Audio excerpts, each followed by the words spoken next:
कही अनकही बातें, कही अनकही बातें, कही अनकही बातें। ऐसा क्यों, ऐसा क्यों, ऐसा क्यों नहीं। हेलो एंड वेलकम टू कही अनकही बातें, ऐसा क्यों नहीं, only on radio Jamia 90.4 FM। ये शो आप तक पहुंच रहा है रेडियो जामिया और क्रिया के कोलैबोरेशन से।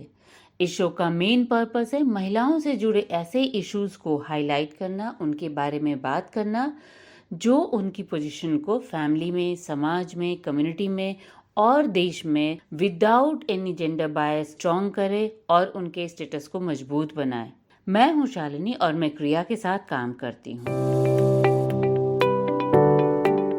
आज हमारे साथ मेरी एक कुलीग जुड़ी हैं मनमीत, जो बात कर रही हैं लखनऊ में सामाजिक कार्यकर्ता अरुंधति जी के साथ। अरुंधति दुरू के बारे में अगर मैं बात करूं तो मैं कई सालों से उनके नाम को जानती हूं और उनको हमने बहुत आंदोलन और विकास के मुद्दों से जुड़ते हुए देखा है। इनका 35 ईयर से ज़्यादा का एक्सपीरियंस है। एडवोकेसी में, कैंपेन्स में इन्होंने बहुत काम किया है। इन्होंने एक एक्टिविस्ट के रूप में एडवोकेसी के मुद्दे पर काम किया है जो हम अक्सर बातचीत करते हैं, जैसे right to information, right to food और एनरेगा के साथ। और कई तरीके से मिनिस्ट्री ऑफ रूरल डेवलपमेंट और वुमेन के साथ जुड़कर एक टीम लीडर की तरफ से रिसर्च भी किया है। इनके साथ मनमीत 2 नए शब्दों के बारे में बातचीत करने की कोशिश की है। ये शब्द है रिजिलियंस एंड रेसिस्टेंस। क्योंकि अरुंधति जी ने कई तरीके से आंदोलनों में भाग लिया है, वो लखनऊ में एक संस्था भी चलाती हैं, हमसफर, जो एक क्राइसिस सेंटर है महिलाओं को सपोर्ट देने के लिए जिन महिलाओं के साथ हिंसा के वारदात होते हैं। हमसफर के द्वारा महिलाओं को तरह तरह से सपोर्ट करती हैं, उनके जेंडर और ह्यूमन राइट्स वायलेशंस के मुद्दे पर और जेंडर इक्वालिटी को लेकर उनके साथ लगातार कैपेसिटी बिल्डिंग का भी काम करती हैं। तो सुनते हैं अरुंधति जी की बातचीत को रेसिस्टेंस और रेजिलियंस को समझने में। Thank you Shalini. Arundhati ji welcome, बहुत शुक्रिया हमारे साथ इस रेडियो जामिया के एपिसोड में जुड़ने के लिए। सबसे पहले जो हम आपसे समझना चाहते हैं कि डेवलपमेंट सेक्टर में हम लोग ये 2 शब्द रेजिस्टेंस और रेजिलियंस काफी इस्तेमाल किया जाता है। इन शब्दों का असली मतलब क्या होता है, इससे हम क्या समझ बना सकते हैं? एक्चुअली रेजिलियंस और रेजिस्टेंस दोनों शब्द अलग अलग जगह से थोड़े से आए हुए हैं। जहाँ तक मैं जानती हूँ हिस्टोरिकली थोड़ा डिफरेंट कॉन्टेक्स्ट है। रेजिलियंस तो शुरुआत में मेरे ख्याल से मेंटल हेल्थ और साइकोलॉजी और इससे आया है, जो एक तरह से बदलते बदलते बढ़ रहा है और उसको अलग अलग आयाम ले रहा है। रेजिलियंस का एक्चुअली मतलब वही है कि आपके ऊपर एक एडवर्सिटी या यदि कोई कम्युनिटी के ऊपर, व्यक्ति के ऊपर, ये शुरुआत में तो क्योंकि इसका पूरा बैकग्राउंड साइकोलॉजिकल बिहेवियरल साइंस से, तब ये कहता है कि आपके ऊपर जब कोई एक ऐसी ट्रॉमा या कोई ऐसी घटना होती है कि शरीर या आपके साथ, तब आप उस घटना को कैसे चैलेंज करते हो और कैसे एडजस्ट करते हो अपने इंटरनल और एक्सटर्नल चीजों के साथ भी। आज हम जो रेजिलियंस की बात डेवलपमेंट सेक्टर में कर रहे हैं,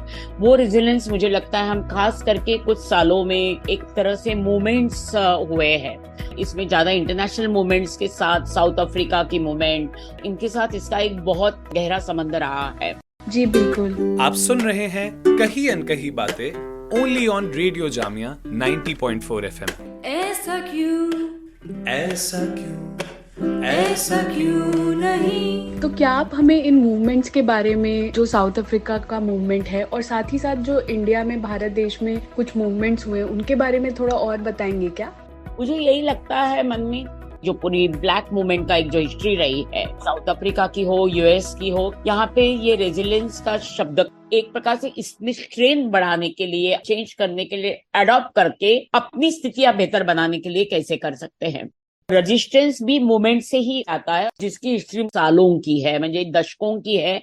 आदिवासियों की लड़ाई की हो, ब्लैक्स की लड़ाई की हो, कॉलोनिज्म के खिलाफ की पूरी दुनिया की हिस्ट्री है, जिसमें हमारे देश के खिलाफ की में भी जो कॉलोनिज्म हुआ है, या बाकी पूरे साउथ ईस्ट एशिया की बात है। पूरे आप इतिहास के संदर्भ में देखें, आज भी हम कुछ जगह पे देखते हैं तो वो एक तरह से नॉन वायलेंट भी है और काफी जगह पे वायलेंट भी है, पर दोनों अर्थ में जो कॉमन है वो है आप उसको अडॉप्ट करते हुए अपना सेल्फ कंट्रोल, अपनी केयर, साथ में एक सोच विचार बांधने वाली चीज है दोनों में। क्योंकि रेजिस्टेंस भी एक व्यक्ति से होता है, परंतु हम जब कम्युनिटी का बात कर रहे हैं, या हम देशों की बात करते हैं, पूरे गांवों की बात करते हैं, खास करके एक समाज की बात करते हैं, और वो कॉमन चीज है कि जो एक सोच विचार से बांधने की प्रक्रिया जो करते हैं, ये करे बिना ना रेजिलियंस पॉसिबल है, ना रेजिस्टेंस पॉसिबल है। इसलिए बहुत बार हम कहते हैं कि वो विचार जब तक डेवलप नहीं होता है, तो ना हम उसको अडॉप्ट करके अपने लिए उसकी ताकत बना सकते हैं, और ना हम वो ताकत के बिना किसी चीज का प्रतिरोध कर सकते हैं।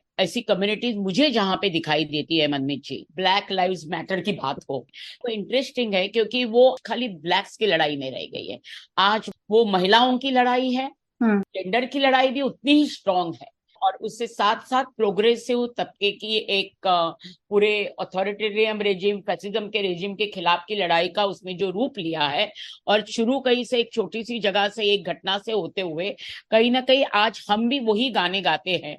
जी बिल्कुल। तो इस सत्र को आगे बढ़ाते हुए हम ये भी साथ में समझना चाहते हैं कि क्या इस तरह के मूवमेंट्स हमेशा वायलेंट ही होते हैं?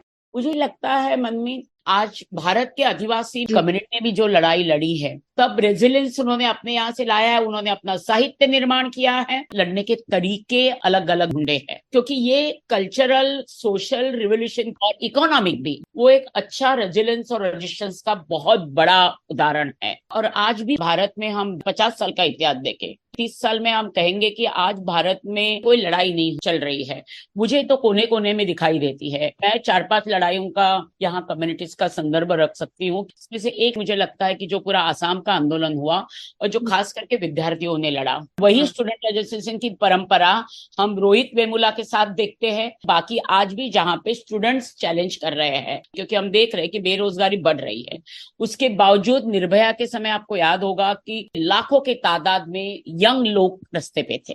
टेक्नोलॉजी का भी जो आज हम देख रहे हैं सोशल मीडिया में, जो लड़ाई में आज हमारी मुद्दों के ऊपर यंग जनरेशन ने किया है।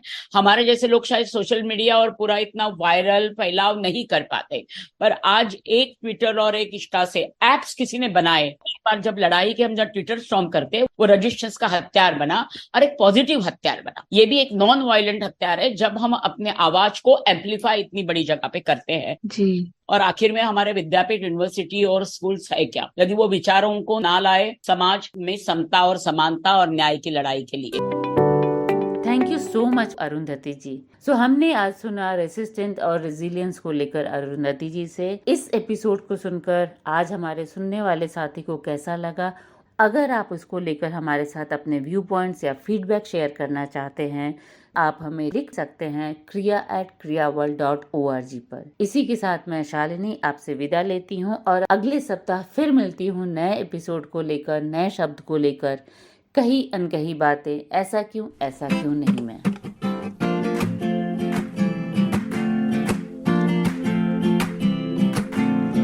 कही अनकही बातें, कही अनकही बातें, कही अनकही बातें, ऐसा क्यों, ऐसा क्यों, ऐसा क्यों।